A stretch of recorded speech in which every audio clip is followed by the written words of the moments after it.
আল্লাহ তাআলা আমাদের সকলকে মুসলমানদের ঘরে পাঠিয়েছেন।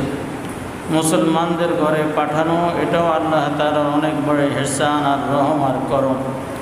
যদি আল্লাহ তাআলা আমাদেরকে যদি মুসলমানদের ঘরে যদি না পাঠিয়ে বিধর্মীদের ঘরে পাঠাইতেন, কোনো হিন্দুর ঘরে, কোনো ইহুদির ঘরে, কোনো খ্রিস্টানের ঘরে, তাহলে আমাদেরকে বিনা হিসাবেই জাহান্নামে দেওয়া হইত। তো আল্লাহ তাআলার অনেক বড় দয়া যে আল্লাহ তাআলা আমাদেরকে মুসলমান বানাইছেন।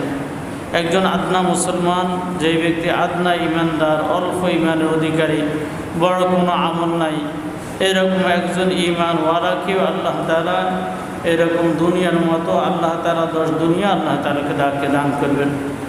কোনো ইমানওয়ালা যদি কোনো গুনাহ করে, তো ইমানওয়ালা যদি ইবাদতের পাবন্দি করে, তো আল্লাহ তাআলা ওই ইবাদতের পাবন্দির কারণে আল্লাহ তাআলা তার গুনাহগুলো আল্লাহ তাআলা মাফ করে দিবেন। আমরা আল্লাহ তাআলার কাছে আশাবাদী, কোনো ইমানওয়ালারই আল্লাহ তাআলা কোনো গুনাহ রাখবেন না।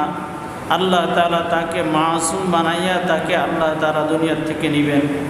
আর যদি কোনো ইমানওয়ালা যদি আল্লাহ তাআলার উপর ঈমান আনয়ন করেছে, কালিমা পড়েছে, কিন্তু আল্লাহ তাআলা হুকুম আহকামের পাবন্দি করে না, এক আল্লাহ তাআলাকে বিশ্বাস করেছেন, সে কালিমাটাকে সহিভাবে পড়ছেন, তো এই জ্ঞানের কারণে আল্লাহ তাআলা তাকে একদিন না একদিন শাস্তি শেষ হওয়ার পরে আল্লাহ তাআলা তাকে জান্নাত দিয়ে দিবেন।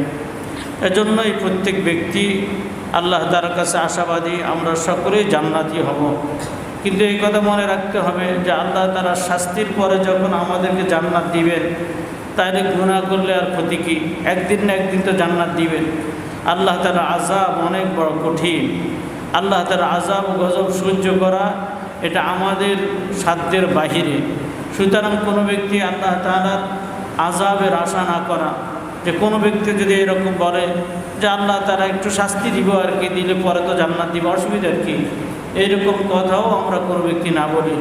আল্লাহ তাআলা যদি একটা কথাও যদি কবুল করেন, তো আল্লাহ তাআলা আমাকে শাস্তি দিয়েই তারপরে জান্নাতে নেবেন, তখন আমার জন্য কত কঠিন হবে।